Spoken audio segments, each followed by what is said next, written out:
En este momento concreto y en el contexto en que estamos, con las leyes que están aprobando en las comunidades autónomas, con la campaña hecha en sentido contrario hace poco, no se ha interpretado ese mensaje como la mera constatación de un hecho biológico, sino como un mensaje que tiende a crear un planteamiento de confrontación ideológica sobre si hay personas que son transexuales o no, que es el problema del simplismo de estas campañas, ¿no?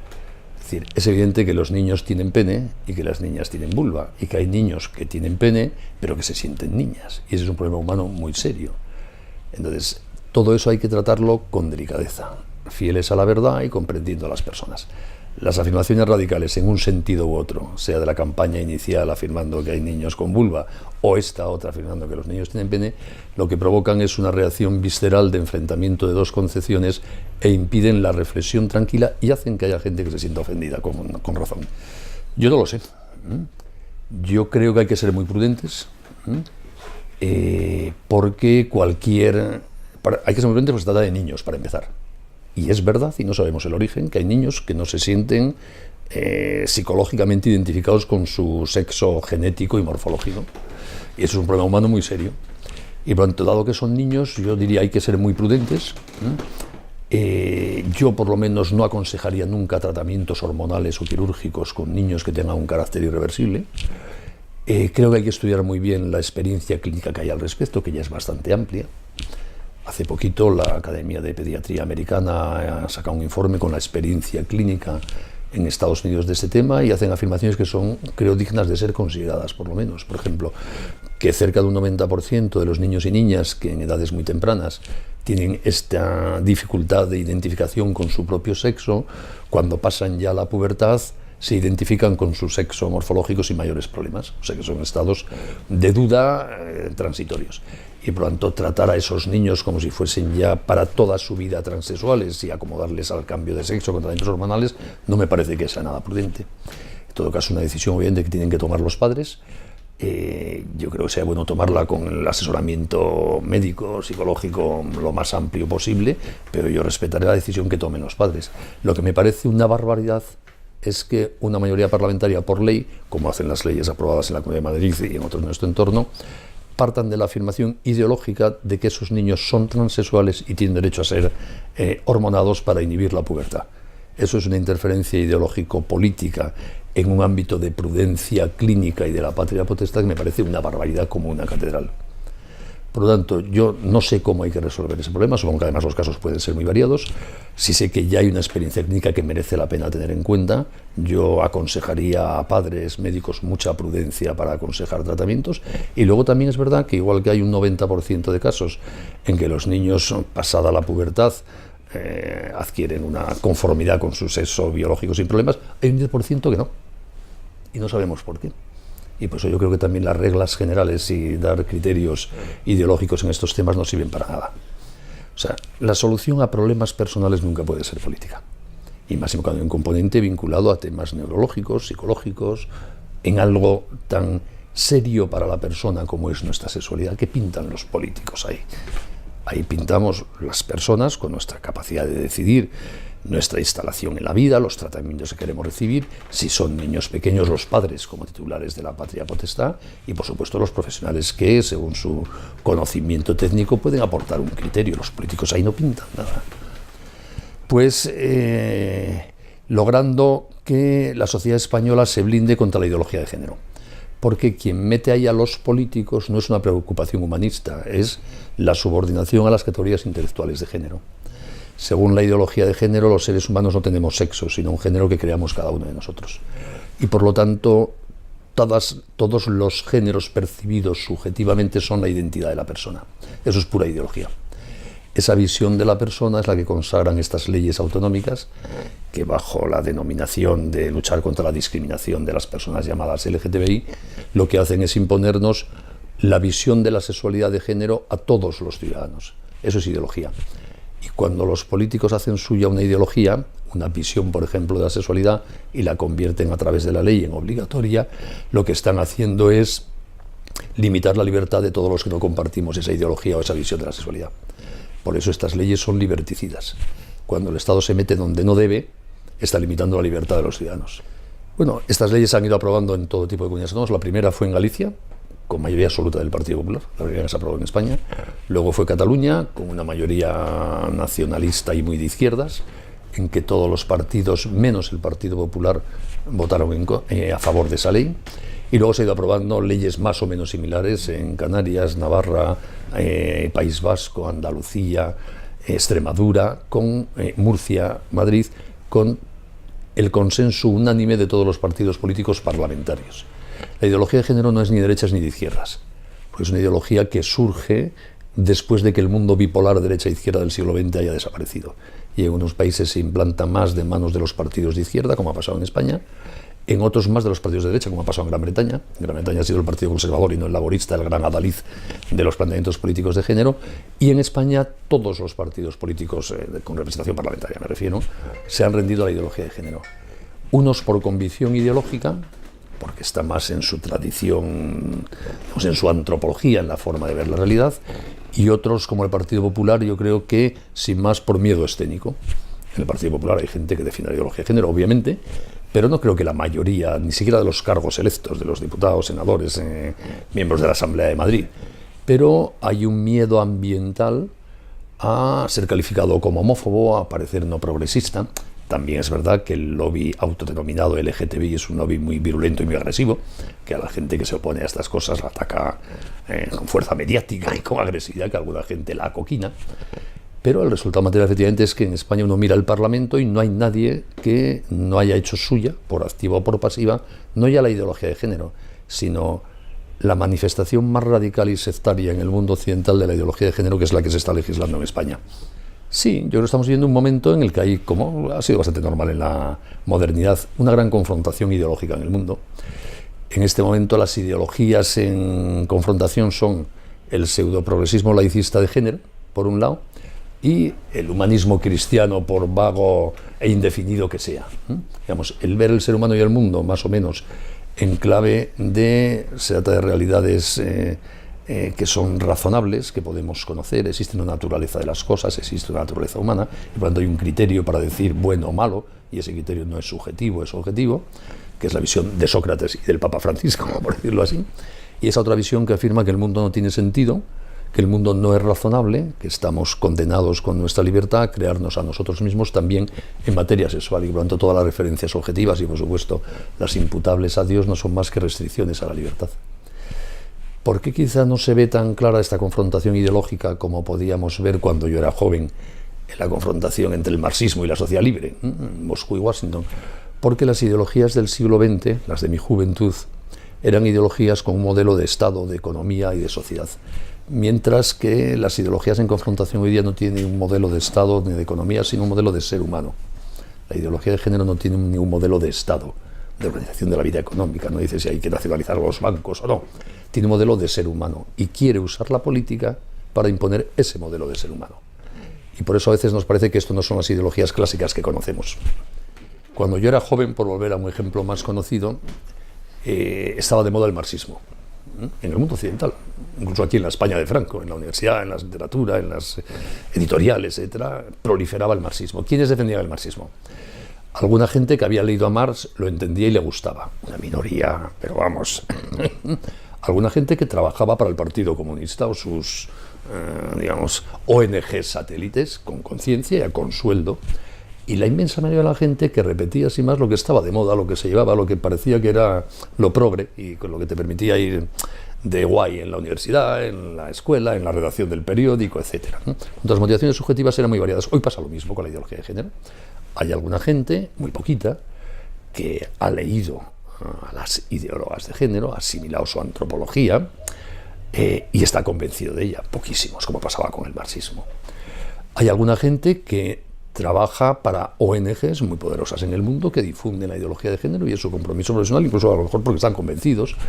Todo el mundillo de la IPPF y toda la gente financiada alrededor de estas organizaciones, que ya son medios muy poderosas, y que esto no es conspiranoia, basta entrar en las web de estas asociaciones, que es información pública, ¿no? Y luego también es verdad que hay un componente de geoestrategia mundial, que tampoco es conspiranoia, hasta la información es pública y disponible, ¿no? Aunque quizá menos sistematizada. Todos sabemos que la gran difusión de la ideología de género a partir de los años 80 del siglo pasado se hizo dentro del contexto programado de las políticas incentivadas desde Estados Unidos a través de Naciones Unidas para el control de la población del mundo. Lo dijo de una manera muy precisa una de las primeras presidentas del Fondo de Población de Naciones Unidas, que la organización explica que se creó en esos años para esto, ¿no? Dijo, ya no se trata de controlar la población del mundo dentro de los roles de género tradicionales, sino que ahora se trata de cambiar los roles de género tradicionales para controlar la población del mundo. Y Naciones Unidas y todas sus agencias, el Banco Mundial, el Fondo de Población, la UNESCO, la UNICEF, la Organización Mundial de la Salud, están implicadas desde hace 30 años, más o menos, ya incluso más, 40 años, en difundir el género como una forma de controlar la población del mundo. Es esa idea de si hay cada vez más mujeres que tienen una autopercepción de su sexualidad, que les lleva a un modelo no familiar y antinatalidad, habrá menos niños, pues sí. Y si hay exaltación de lo que llaman formas de sexualidad no coitales, habrá menos niños, pues sí, obviamente. Y a eso se añade además que en estos momentos, y lo digo por la referencia que has hecho, por ejemplo, a Soros, hay importantes fortunas de este mundo, Bill Gates, los Rockefeller, los Manamara, Soros, etcétera, que a través de sus fundaciones, y tampoco es secreto, basta entrar en sus páginas web, están gastando mucho dinero en difundir la ideología de género. Pienso, y esto ya es interpretación mía subjetiva, esto no es un dato de hecho, que es para crear un mundo que sea un mercado de consumidores sin criterios éticos. Es decir, una de las mejores formas de que la religión en concreto, o esa visión de Sócrates a Francisco tradicional del ser humano, no suponga un límite a consumidores precisamente manipulables, es tener un criterio moral definido sobre lo humano. Y la mejor manera de deshumanizar a los seres humanos es que nos aclaren sobre su sexualidad. Y por lo tanto, sin ningún carácter conspiranoico, sí que hay potentes instrumentos de acción en este mundo, políticos, económicos, culturales, que están trabajando en la difusión de la ideología de género. Y luego están los lobbies LGTBI, que creo que es lo menos importante en todo este contexto. ¿Por qué es lo menos importante? Porque no dejan de ser minorías muy pequeñas que defienden una causa con la que se identifican, pero que sin todo este contexto no pasarían de ser una minoría con una capacidad de influencia política y mediática muy limitada. Yo creo que, y no solo en España, en toda Europa, estamos viviendo la muerte de los partidos clásicos identificados con las ideologías del siglo XX, porque ese mundo ya no existe, sin más. El siglo XX, después de la Segunda Guerra Mundial, era un siglo bipolar. Washington, Moscú, marxismo, liberalismo, capitalismo, socialismo, como quieras. Y eso hace que en todos los países la bipolaridad fuese el eje de configuración de la política, con matices históricos, ¿no? Derecha e izquierda, socialismo, liberalismo, democracia cristiana, derechas, lo que quieras, ¿no? Ese mundo no existe desde 1989. Ya el mundo no está organizado con carácter bipolar. Ya las ideologías que definían esa bipolaridad no tienen credibilidad, el marxismo no tiene credibilidad como tal, desde 1989 con la caída del muro de Berlín, y además las sociedades europeas son cada vez más plurales y multiculturales. Por decirlo así, el humus común, los valores compartidos, las verdades evidentes para mayorías en la sociedad son cada vez más pequeñitas, y por lo tanto cada vez nos unen menos cosas. Y como cada vez nos unen menos cosas, las sociedades son cada vez más plurales y es mucho más difícil representarlas en esa bipolaridad de dos grandes partidos. Eso está pasando en Francia, en Italia ha pasado, en Gran Bretaña, en Alemania empieza a pasar y en España también. Es un fenómeno general. Vamos a un sistema mucho más pluripartidista porque la sociedad es mucho más plural y compleja. Y además porque, repito, las grandes ideologías centrales derecha e izquierda del siglo XX ya no sirven para articular y entender nuestro mundo. Hoy día es más bien los planteamientos de género, los ecologistas, los nacionalistas, las posturas ante la inmigración, los que van definiendo mayorías muy intercambiables, que confluyen en algunas cosas y no en todas, etcétera, ¿no? Y eso en España, ¿en qué se está traduciendo? En primer lugar, en que la referencia histórica de la izquierda está desapareciendo, el Partido Socialista. ¿Cómo está desapareciendo el Partido Socialista en toda Europa? ¿O ha desaparecido sin más? Aparecen izquierdas varias, cuya línea de identidad ya no son los postulados clásicos en materia económica, sobre todo, del socialismo, sino otras cosas, el género y mil cosas más. Eso en España se traduce en la aparición de Podemos, en la desaparición del comunismo como tal referencia, cabe fusionado o no con Podemos, y en que el hueco del tradicional PSOE va a menos. Y en la derecha, en España, está empezando a producirse el mismo fenómeno. ¿Por qué es lógico que se produzca? Por las mismas causas que se ha producido en la izquierda. el Partido Popular deja de tener capacidad de representar a una sociedad tan plural, con tantos matices, y por lo tanto él mismo va removiéndose hacia una esquina, y ha decidido removerse hacia la esquina izquierda. El Partido Popular hoy día es un partido socialdemócrata clásico, sin más. No se distingue de cualquier partido socialdemócrata de los últimos 30 años en Europa en nada. Ni en el tema humanista, ni su vinculación con criterios morales objetivos, ni sus políticas fiscales, ni sociales, ni nada. Y por lo tanto está dejando efectivamente sin representación política un inmenso hueco que tampoco está muy definido, pero que es gente que compartía una visión más liberal de las cosas, con una mayor apuesta hacia la economía de mercado y la libertad de iniciativa social frente a la intervención estatal, y que apuesta, por tanto, por menos intervencionismo y menos fiscalidad, y gente que se identifica con los valores clásicos del humanismo cristiano en materia de familia, de vida, de libertad de educación. Todo eso que el PP ya no lo representa, por lo menos no lo representa nítidamente. Y yo creo que en política, y la experiencia europea me lo está demostrando, sucede lo mismo que en la mecánica de fluidos, que es que los vacíos se llenan siempre, y por lo tanto ese hueco se va a llenar. No sé por quién, pero se va a llenar. Bueno, todo llegará. El por qué cuajan opciones no tiene explicación. Bueno, yo no sé explicarlo. Son fenómenos colectivos, por decirlo así. En la historia las causas producen efectos, pero no es un proceso matemático. Causa minuto H, efecto minuto H más 1. Pues no. Las cosas van larvando, van creciendo, van sedimentando y de repente hacen eclosión. Por lo tanto, yo no sé cuándo se va a producir esa eclosión en España. Intuyo que no va a tardar mucho, pero eso no deja de ser una intuición subjetiva mía, ¿no? Porque depende de muchos factores. Imaginémonos un mundo en este año en que estamos, en que Trump genera tensiones internacionales brutales de carácter casi bélico, digo hipotéticamente, ¿no? O Putin, me da lo mismo. Y por lo tanto la sociedad empieza a funcionar sobre todo con miedo. Imaginemos que gana Le Pen en Francia y la Unión Europea y el euro se van al garete. Son cosas que pueden pasar. Todo eso incidiría en España, como es lógico. Y si no pasa eso, la situación contraria incidiría en España. Por eso no es predecible en el corto plazo qué cosas pasan, ¿no?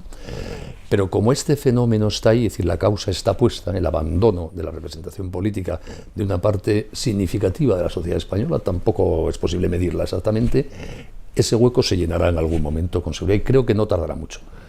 Yo estoy convencido de que sí, porque creo que el humanismo es una causa política muy ilusionante. Es decir, es evidente que ni del cristianismo ni de la filosofía del humanismo cristiano se deduce ninguna política concreta. Pero los valores a defender, según la tradición del pensamiento del humanismo cristiano, son muy ilusionantes.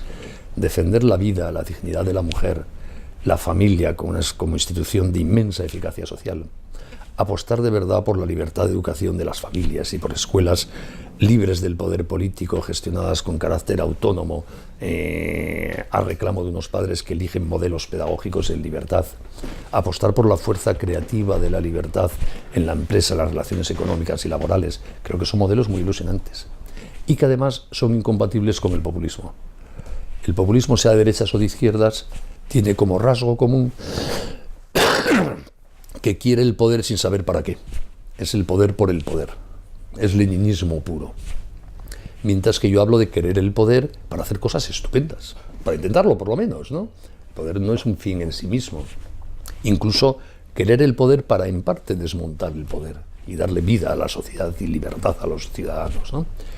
Y desde luego sería incompatible esta forma de ver las cosas traducida en un programa político con posturas nacionalistas cerradas, con posturas anti-inmigración. O sea, desde esta perspectiva no hay políticas contra el otro nunca. Son políticas de integración. A mí me gustaría que en España hubiese fuerzas políticas que diesen entrada razonable y controlada, por supuesto, en nuestro país a las personas del tercer mundo que se están muriendo de hambre fuera. No lo contrario, como piden los populismos en Europa. Me gustaría fuerzas políticas que apostasen de verdad por una Europa humanista, no contra Europa, como hace el populismo de derechas o de izquierdas en general en Europa. El mundo se globaliza y es una cosa estupenda. La especie humana somos unos. Cuanto más solidarios e interrelacionados estemos, mucho mejor para todos. Ahora, eso sí, eso hay que regularlo. Y uno de los problemas de nuestro mundo, especialmente que se globaliza la economía y los mercados y no hay ningún poder regulatorio de la misma dimensión. Pero yo no creo que haya que oponerse a la globalización, sino crear mecanismos de solidaridad internacional e intergubernamental para gobernar la globalización, pero no cargándosela. Y por lo mismo Europa. Mi Europa me parece estupenda. cómo se gobierna hoy día Europa me parece fatal. Pero eso no quiere decir que nos unamos los europeos, me parece una cosa tan maravillosa que dejarlo morir me parecería una barbaridad histórica. Por eso, si yo puedo soñar en una fuerza política nueva en España que se haga Dalí de todo esto, no tendrá nada que ver con los populismos, ni de derechas ni de izquierdas. Sí, los medios de comunicación en general, vosotros sois una excepción, obviamente, tienden a reflejar lo patológico, lo violento, lo duro, lo que rompe la normalidad. Es el viejo aquel adagio de siempre de las escuelas de periodismo, menos cuando yo era joven, que decían que nunca será noticia que un perro muerda a un hombre, la noticia es cuando un hombre muerda a un perro, ¿no? Y eso, claro, eso es lo que se refleja. Y con la familia pasa un poco lo mismo, es decir, ¿qué sale en los medios de comunicación? La violencia en el hogar, el hijo abandonado, el anciano que no sé qué, lo patológico, pero eso no es lo normal. Eso existe, pero es minoritario absolutamente. No suele ser noticia la madre, el padre, que hace una vida de trabajo intensísima, muchas horas, pensando en el bienestar de sus hijos, y que además sacan tiempo para cuidar al abuelito al que nadie atiende, y que se preocupan del discapacitado, y que además colaboran en una ONG para dar de comer en un comedor de pobres. Esos no salen en los telediarios. Y esa es la inmensa mayoría de las familias en España, con sus líos, sus problemas y sus fracasos, pero gente que se quiere, que se cuida, que se preocupa unos de otros, ¿no? Por eso siempre hablo de la familia como una institución de una inmensa eficacia social, es la gran fuerza humanizadora, la que crea la ecología de la vida. Y por eso creo que una política que no defienda a la familia no es que sea ni de derechas ni de izquierdas, es que es estúpida, porque no trata bien a una cosa que es estupenda objetivamente, ¿no? Y por eso yo creo que una de las líneas directrices de las nuevas políticas de falta en España es un amor comprometido de todas las instituciones públicas por la familia, que no implica tampoco mucho gasto público, implica para empezar dejar a las familias actuar en libertad, dejarlas en paz, que el Estado no quiera sustituir a los padres en cómo se educa a los niños, que el Estado no quiera sustituir a los padres en decirles qué tienen que hacer con un niño que tiene problemas de identidad sexual. O sea, que el Estado deje en paz a las familias, para empezar. Y luego, por supuesto, que las ayude en su labor de función social. Es decir, es absurdo que en España pague más en el IRPF un matrimonio si solo uno de los dos trabaja fuera de casa y otro se dedica a cuidar el hogar, que si los dos trabajan fuera del hogar. O sea, estamos con las políticas fiscales desincentivando algo tan valioso como el cuidado del hogar. Eso se entiende. Y así como tantas otras cosas. Por lo tanto, el apoyo a la familia sí repercutirá luego en los modelos de relaciones laborales, en la política fiscal y en mil cosas más. Pero lo primero, como decía, es que el Estado deje en paz a la familia, que la valore tanto como para respetarla, cosa que no sucede hoy día.